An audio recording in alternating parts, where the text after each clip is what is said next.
Hi students, आज के video में आपको गाउस नियम के एप्लीकेशन पढ़ाए जाएंगे। गाउस का जो नियम पढ़ाया तो पहले वीडियो में आपको गाउस का पहला एप्लीकेशन पढ़ाया था। मतलब गाउस का नियम पढ़ाया था। आज आपको पहला एप्लीकेशन पढ़ा रहे हैं। इसमें सबसे पहले आपको जैसे पहला एप्लीकेशन है, एप्लीकेशन से पहले आपको ये देखना है उसकी डायरेक्शन है, विद्युत क्षेत्र की तीव्रता निकालनी है। गाउस के नियम के आधार पर विद्युत क्षेत्र की तीव्रता ज्ञात करनी है और विद्युत क्षेत्र की तीव्रता ज्ञात करने से पहले विद्युत क्षेत्र एक सदिश राशि है, उसकी दिशा भी ज्ञात करनी है। तो यहाँ पर एक रेखीय चालक है, रेखीय चालक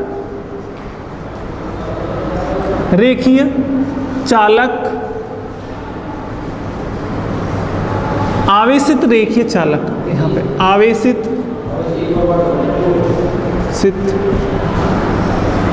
आवेशित रेखीय चालक के कारण विद्युत क्षेत्र की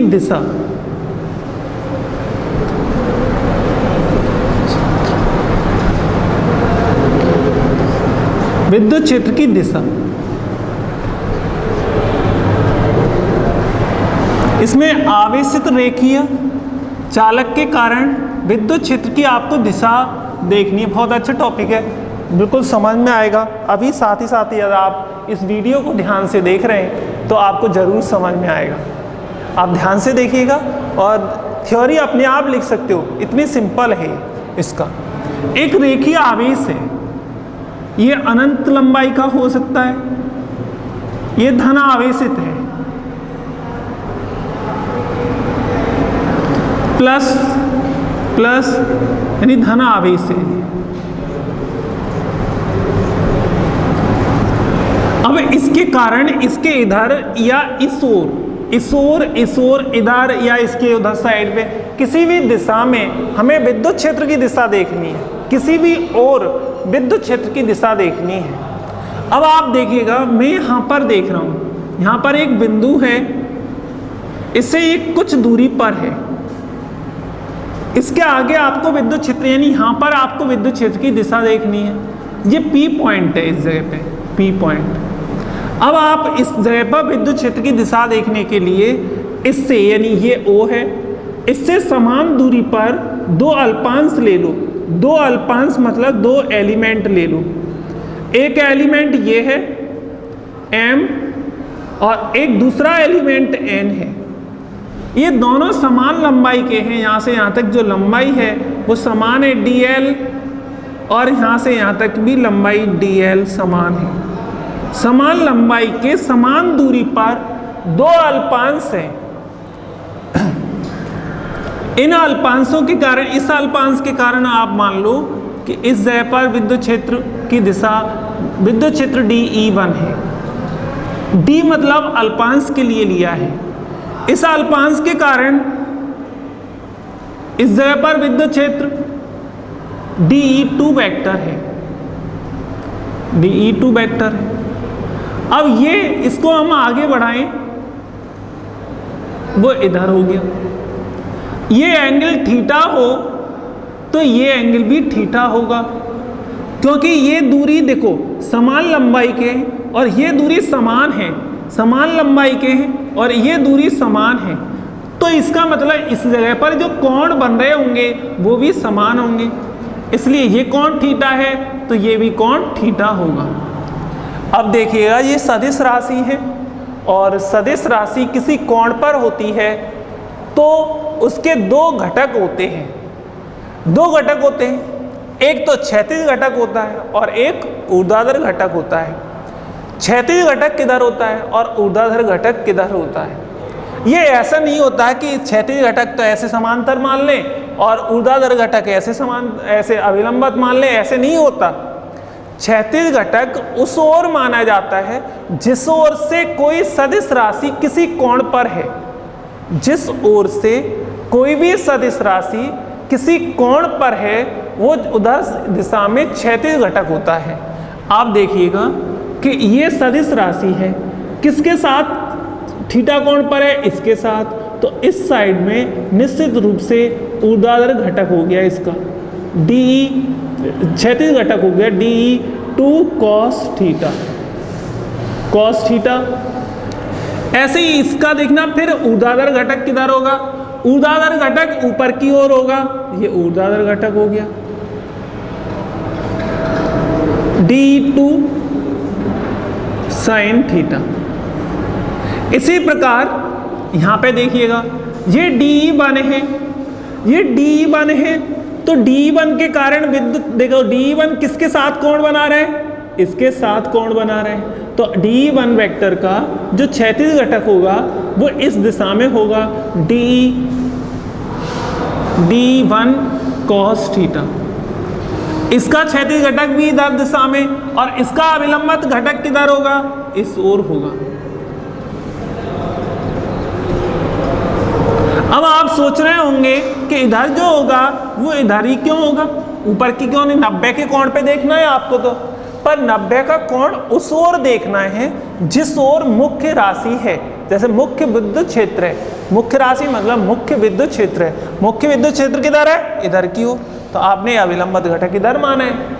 ऐसे ही आप देखो, इसका अविलंबित घटक, इसका अविलंबित घटक ये है, वो क्यों है? इधर क्यों नहीं है? नीचे की तरफ 90 के कोण पे ही मानना, पर ये मुख्य राशि ये इधर ऊपर की ओर है, इसलिए ऊपर की ओर माना आपने। आप देखिएगा क्षैतिज घटक आपको पता पड़ जाता है, तो दूसरी ओर निश्चित रूप से ऊर्ध्वाधर घटक होगा। अब आपको यहाँ पे देखना है, अब आप इसकी थ्योरी कैसे लिखेंगे? इसकी थ्योरी लिखेंगे, माना कि एक अनंत लंबाई का चालक रेखीय आवेश है, इस पर प्लस क्यू आवेश है, इसके किसी बिंदु O से कुछ दूरी पर एक बिंदु P है जिस पर विद्युत क्षेत्र की दिशा ज्ञात करनी है। इस बिंदु O से समान दूरी पर, दोनों ओर समान दूरी पर दो अल्पांश लेते हैं जिनकी लंबाइयां समान हैं।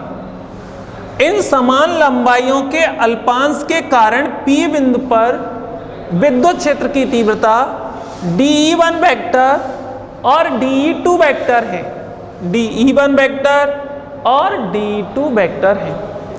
अब आप देखिएगा कि ये क्षैतिज घटक, ऊर्ध्वाधर घटक D1 sin थीटा है, DE2 sin थीटा है, दोनों समान और विपरीत दिशा में है।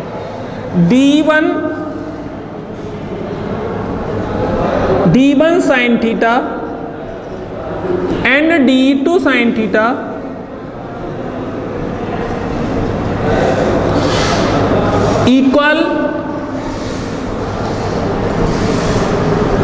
equal but opposite, but in opposite direction, opposite direction। बताओ, ये अपोजिट डायरेक्शन में है, इसलिए एक दूसरे को ये निरस्त कर देंगे, अतः यह निरस्त हो जाएंगे, यह निरस्त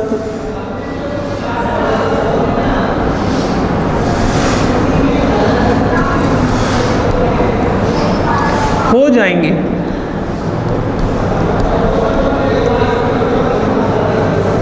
जब ये निरस्त हो जाएंगे तो कौन से घटक खत्म हो गए? अब ऊर्ध्वाधर घटक तो खत्म हो गए, लेकिन कौन से घटक एक ही दिशा में है? But D1 sin theta but D1 cos theta, cos theta and D2 cos theta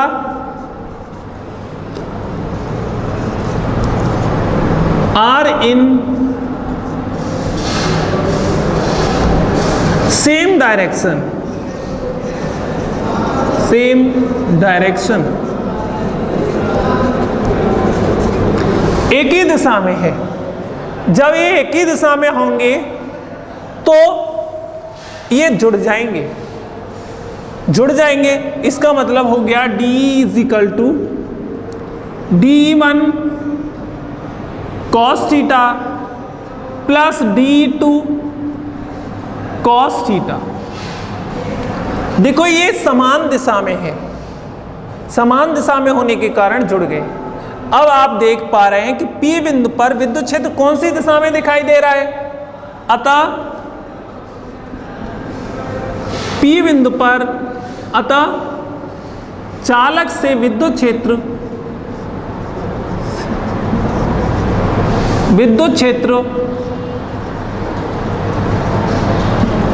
सदैव परपेंडिकुलर डायरेक्शन में होता है, परपेंडिकुलर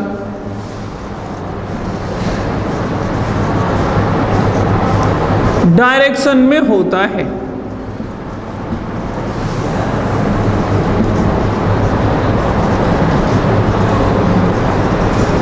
ऊर्ध्वाधर दिशा में होता है। कौन सी दिशा में? ऊर्ध्वाधर दिशा में। ऐसे लिख सकते हैं। अतः स्पष्ट है कि किसी चालक, रेखीय चालक, आवेशित रेखीय चालक के कारण विद्युत क्षेत्र उसके प्रत्येक बिंदु से सदैव अभिलंबवत दिशा में होता है। उसके प्रत्येक बिंदु से सदैव अभिलंबवत दिशा में होता है। आप इस तरह से इसकी थ्योरी लिख सकते हैं। एक बार रिपीट कर रहा हूं। एक आवेशित रेखीय चालक है जिसकी लंबाई अनंत है या बहुत अधिक है। इसके किसी बिंदु O से कुछ दूरी पर एक बिंदु P है जिस पर विद्युत क्षेत्र की दिशा ज्ञात करनी है। चालक आवेश के किसी बिंदु O से समान दूरी पर दो अल्पांश हैं जिनकी लंबाइयां समान हैं, जो dl हैं। इन अल्पांशों के कारण P बिंदु पर विद्युत क्षेत्र D1 और D2 है। ये सदिश राशियां हैं दोनों, D1 और D2 दोनों सदिश राशियां हैं। सदिश राशि जब किसी कोण पर होती है तो उसकी दो दिशाएं, दो घटक होते हैं। एक क्षैतिज घटक होता है, दूसरा ऊर्ध्वाधर घटक होता है। एक क्षैतिज घटक तो उस ओर होता है जिस ओर कोण बनना है, तो D1 cos थीटा, और ऊर्ध्वाधर घटक D1 sin थीटा। ऐसे ही D2 के भी दो घटक हैं, D2 cos थीटा और D2 sin थीटा। चित्र के अनुसार D1 sin थीटा और D2 sin थीटा समान है परंतु विपरीत दिशा में है। अब समान क्यों कह रहे हैं? समान इसलिए कह रहे हैं कि इसकी लंबाई और इसकी लंबाई कैसी है? समान है। इससे इसकी दूरी और इससे इसकी दूरी कैसी है? समान है। इसलिए विद्युत क्षेत्र की तीव्रता समान है, परंतु दिशा कैसी है? विपरीत है। इसलिए ये दोनों घटक आपस में कट जाएंगे। जब ये दोनों घटक आपस में कट जाएंगे तो कौन से घटक शेष रह जाते हैं P बिंदु पर? केवल क्षैतिज घटक शेष रह जाते हैं।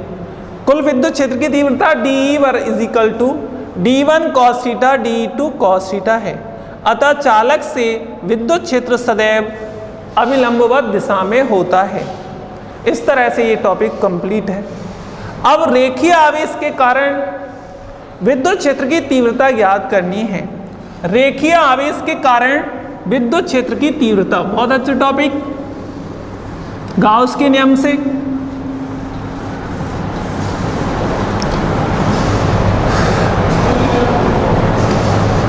ये फिजिक्स आपका चल रहा था और गाउस लॉ का एप्लीकेशन चल रहे हैं।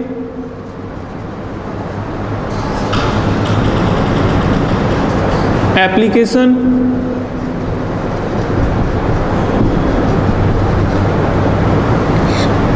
और इन एप्लीकेशन में पहला एप्लीकेशन आपका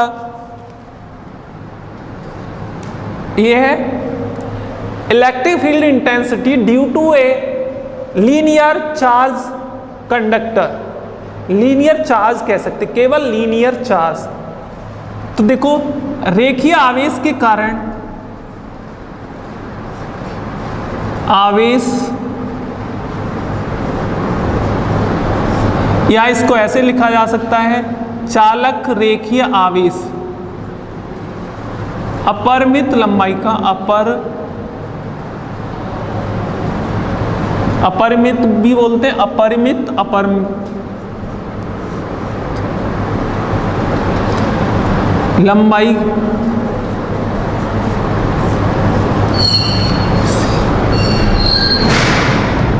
देखिए आवेश के कारण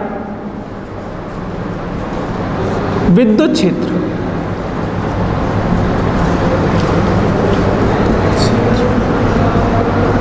अपरिमित की जगह पर ये अधिक लंबे,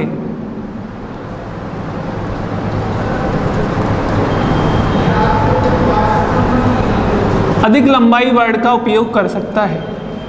इसमें के कारण विद्युत क्षेत्र ज्ञात करना है आपको। देखो ये इंपॉर्टेंट टॉपिक है।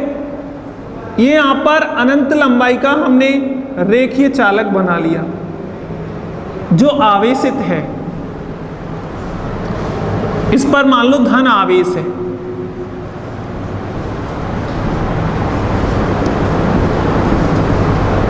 धन आवेश। इसके कारण इससे r दूरी पर एक बिंदु P है, r दूरी पर एक बिंदु P है जिस पर विद्युत क्षेत्र की तीव्रता ज्ञात करनी है। परंतु गाउस के नियम का एप्लीकेशन है, इसका मतलब है हमें गाउस के नियम को लगाना है। इसमें गाउस के नियम को लगाने के लिए हम एक बंद पृष्ठ की कल्पना करते हैं, एक बंद पृष्ठ की कल्पना करते हैं जो बेलनाकार है, जिसकी त्रिज्या r है। एक बेलन की कल्पना करते हैं, लंबवृत्तीय बेलन की कल्पना करते हैं जिसकी त्रिज्या r है।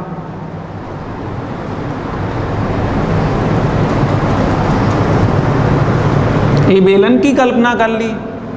अब इस बेलन के ये अब बंद पृष्ठ बन गया है, इसकी लंबाई L है, इस बेलन की लंबाई L है, इस तरह से L है। अब आपको ये देखो, ये मेरे हाथ में ये मार्कर है और इस मार्कर में ये मार्कर में कितने भाग लग रहे हैं आपको?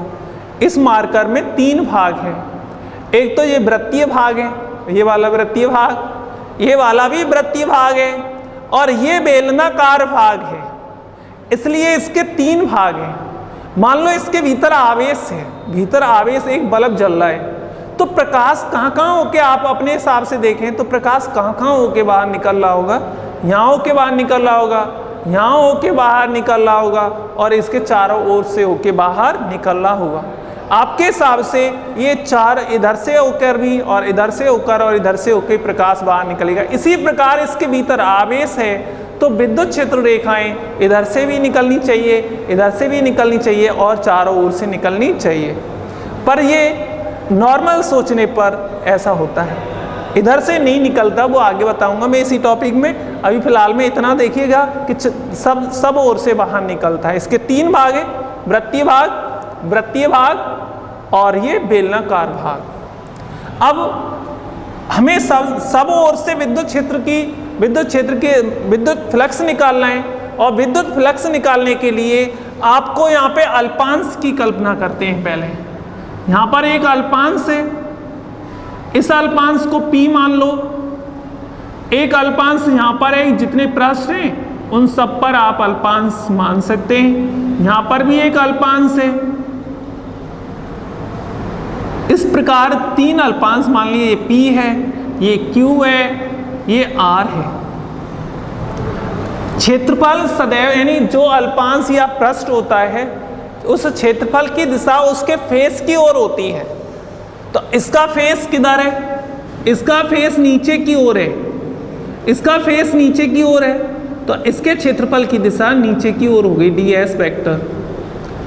इसका फेस किधर है? ऊपर की ओर है, तो इसके क्षेत्रफल की दिशा ऊपर की ओर होगी, ds वेक्टर। इसका फेस किधर है? इसका फेस इधर है, तो इसके क्षेत्रफल की दिशा इधर हो गई, ds वेक्टर।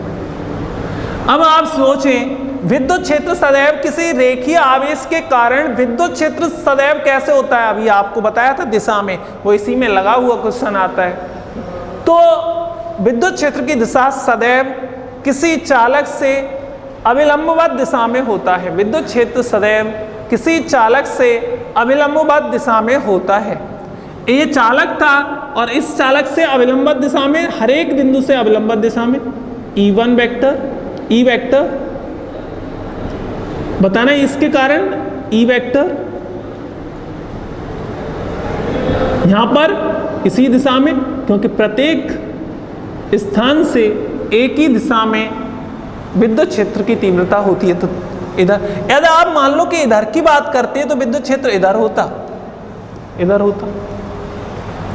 अब देखो, अब इसकी थ्योरी क्या लिखी जाएगी?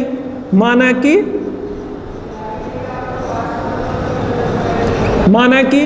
एक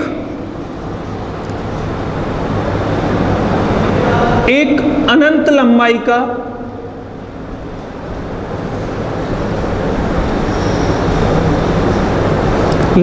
का रेखीय आवेश है,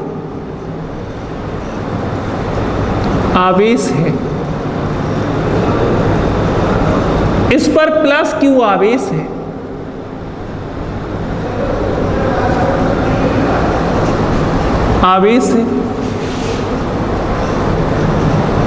इस पर प्लस क्यू आवेश है। इसके कारण विद्युत क्षेत्र ज्ञात करने के लिए, इसके कारण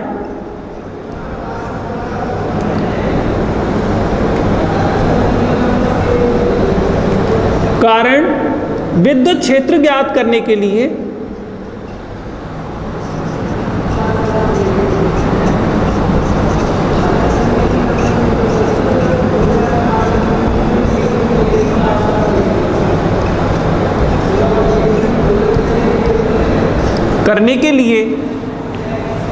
एक लंबवृत्तीय बेलन की कल्पना करते हैं।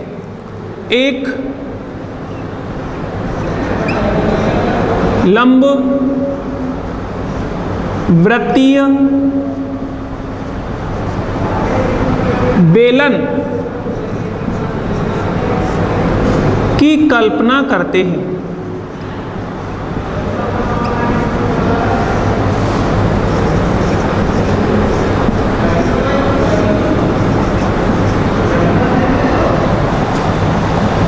अब देखो, लंबवृत्तीय बेलन की कल्पना कर ली हमने। इसके 3 भाग हैं, इसके 3 भाग हैं। भाग 2 वृत्तीय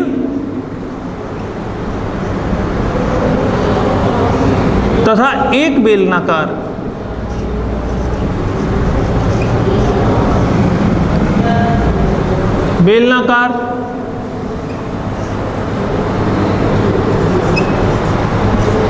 मतलब 2 तो वृत्तीय भाग हैं और 1 बेलनाकार है। इन पर 3 अल्पांश,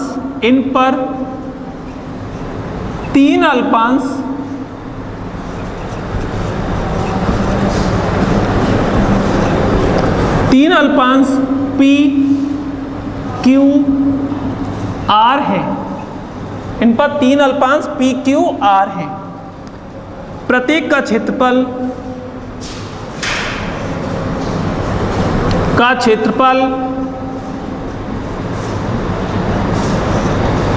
ds वेक्टर है। इन अल्पांशों से गुजरने वाला विद्युत फ्लक्स, इन अल्पांशों से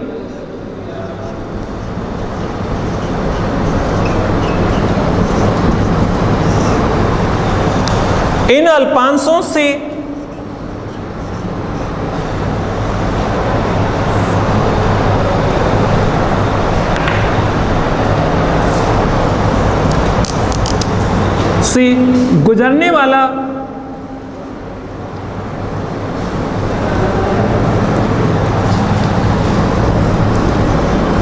विद्युत flux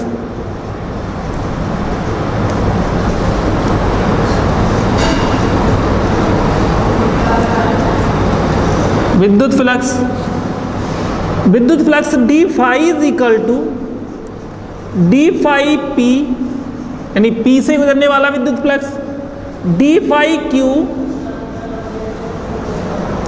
plus d phi r. अब देखिएगा डी फाई ई, ई से मतलब electric flux, d phi e आप जानते हैं e vector dot D S vector, ये P plus e vector dot D S vector, ये Q plus e vector dot D S vector, ये R।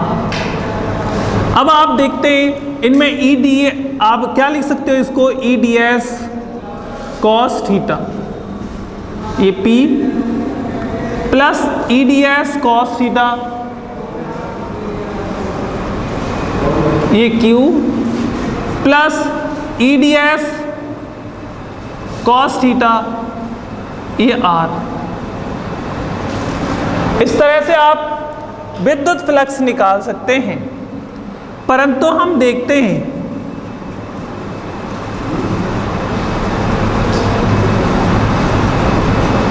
Figure P पर देखना, P पर E व डी एस के बीच कोण, E वेक्टर व डी एस के बीच कोण,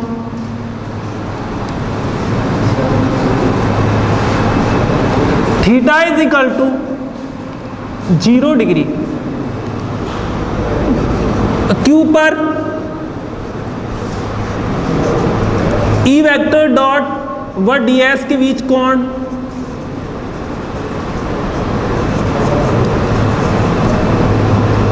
थीटा इज इक्वल टू कितना लग रहा है आपको, देखो Q पर E तो इधर है और डी एस ऊपर है, तो इसके बीच में कोण कितने का है, 90 डिग्री। इसमें इस पे देखना E के और डी एस के बीच में कोण कितना लग रहा है, 0, तो आपने 0 लिखा है, वहां पे कितना लिखा है आपने 90 लिखेंगे, 90 डिग्री। इसी प्रकार किसके बीच में, एट R पर theta is equal to E vector व डी एस के बीच कोण theta is equal to 90 degree. अतः यह आ जाएगा आपको, आपके पास E is equal to D phi is equal to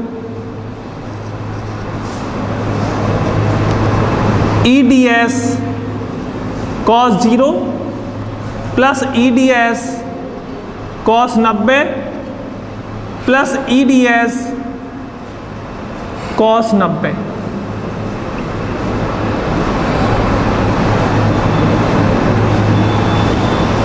इस तरह से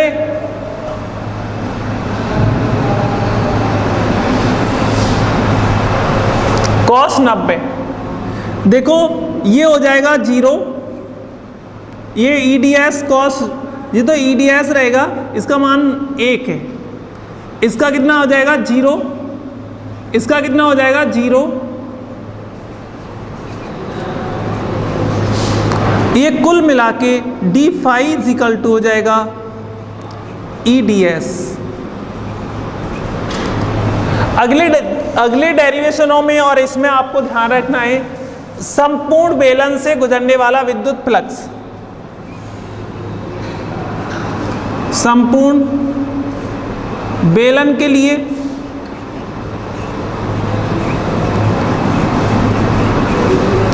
आपको क्या करना चाहिए, समाकलन D phi E is equal to integral, ये बंद का निशान होता है, बंद, ई डी एस, ये तो फाई ई हो गया, इज इक्वल टू ई और इंटीग्रल डी एस। बेलन का क्षेत्रफल 2 पाई आर एल होता है, जिसे हम क्षेत्रफल यानी area of the cylinder phi is equal to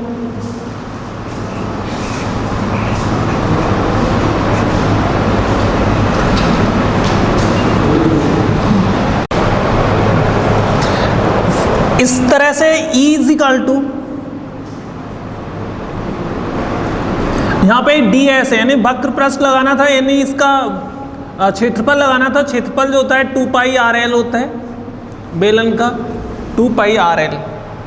इस तरह से आप कर सकते हैं इसे। अब मैं इसे आगे कर रहा हूं, इधर आप देखिएगा।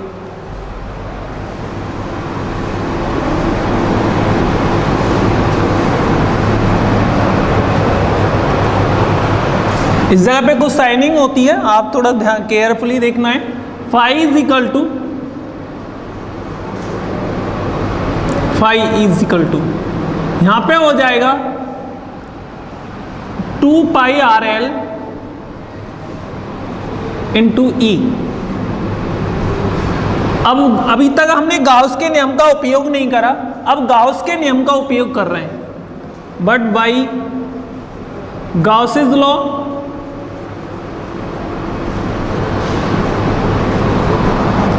गाउस का नियम है, ये गाउस का नियम क्या है? Phi is equal to, phi E is equal to Q upon epsilon naught. परंतु इसमें भी अभी आपको ये लगा सकते हैं, जो हो जाएगा Q upon epsilon naught is equal to 2 pi RLE। अब लेकिन हमें पता है रेखीय आवेश घनत्व, क्योंकि ये रेखीय था, अभी जो चालक था वो रेखीय था, रेखीय आवेश था। रेखीय आवेश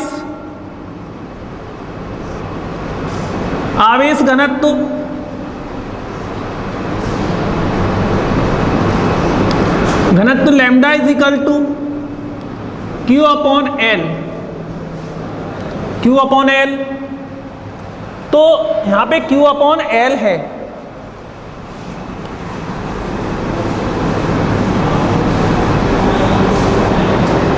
यहां से Q इज इक्वल टू कितना हो जाएगा? Q is equal to lambda L, ये लैम्डा एल हो जाएगा। इस जगह पे मान लगाते हैं तो lambda L is upon epsilon naught 2 pi RLE। Lambda इससे ये कट जाएगा तो कितना रह जाएगा बताओ? E इज इक्वल टू हो जाएगा 1 upon 2 pi epsilon not lambda upon R। Newton प्रति कूलम। लेकिन हमें पता है कि 1 अपॉन 4 पाई एप्सिलॉन नॉट होता है, तो हमें 2 का ऊपर नीचे क्या करना है? गुणा करना है। E is equal to 1 upon 4 pi epsilon not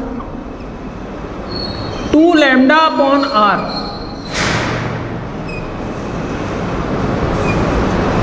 इस तरह से लिखा जा सकता है।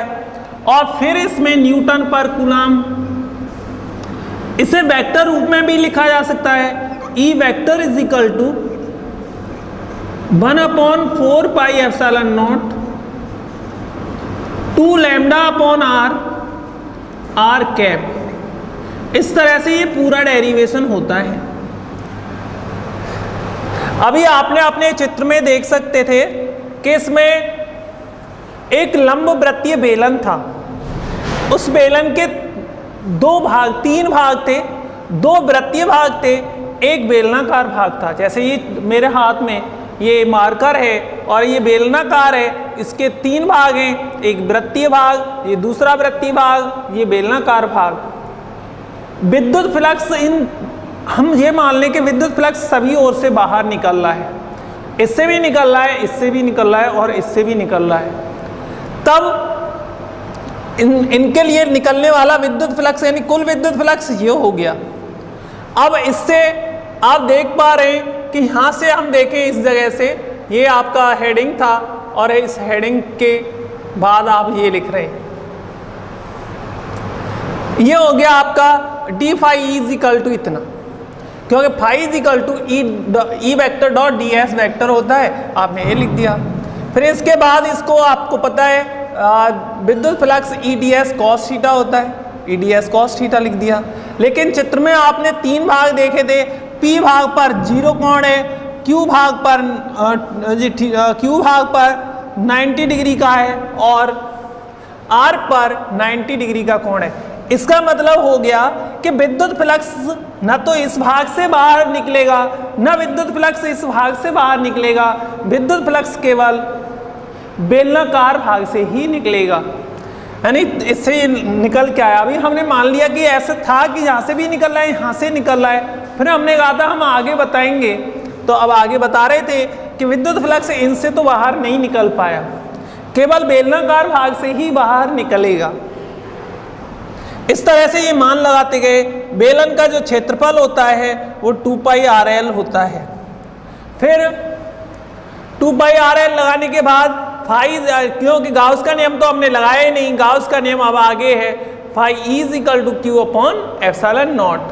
ये मान लगाने के बाद रेखीय आवेश घनत्व होता है, रेखीय आवेश घनत्व lambda is equal to Q upon L, और इससे ये कर सकते थे। अब आप देखिएगा इसके वक्र खींचने हैं।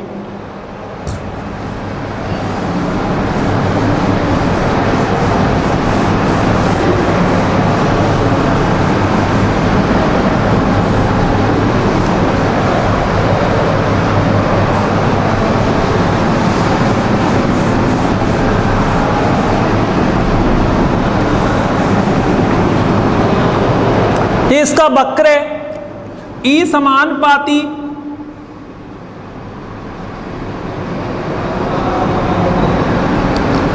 One upon are cap. मैं इन वैसे इसको हटा दूं तो ये हट जाएगा। अब आप बताओ कि इसमें और इसमें क्या हो सकता है। एक तो देखो इस तरह से दूरी के साथ वक्र देख रहे हैं, ये वन अपॉन आर है और ये ई है। वन अपॉन आर में वक्र खींच रहे हैं ना, इसका मान बढ़ेगा तो इसका बढ़ेगा, इसका घटेगा तो इसका घटेगा, तो ये सीधी रेखा आएगा। अब देखना एक दूसरा वक्र है, ये आर में है, ये ई में है। इसका मतलब आर का मान बढ़ेगा तो इसका मान, यानी बड़ी संख्या का भाग देंगे इसमें तो आंसर कम आएगा, यानी इसका मान कम आएगा। यदि छोटी संख्या का भाग देंगे तो आंसर कम आएगा, यानी छोटी संख्या का भाग देंगे तो आंसर अधिक आएगा, तो इसका मान अधिक आएगा। यानी इसका मान बढ़े तो ये घटेगा और इसका घटेगा तो इसका बढ़ेगा, तो ये इस तरह